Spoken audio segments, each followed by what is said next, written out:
Kantor Bupati Asmat di Kota Agats, Kabupaten Asmat, Papua dirusak warga Rabu 3 Maret 2021 siang. Aksi perusakan ini terjadi pasca pelantikan Bupati dan Wakil Bupati terpilih oleh Gubernur Papua Lukas NMB.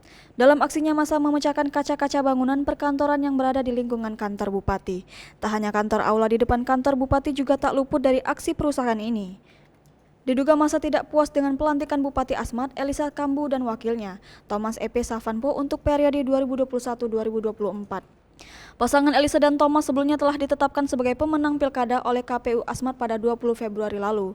Pasca kerusakan, aparat keamanan TNI Polri terus berjaga agar aksi massa tidak meluas.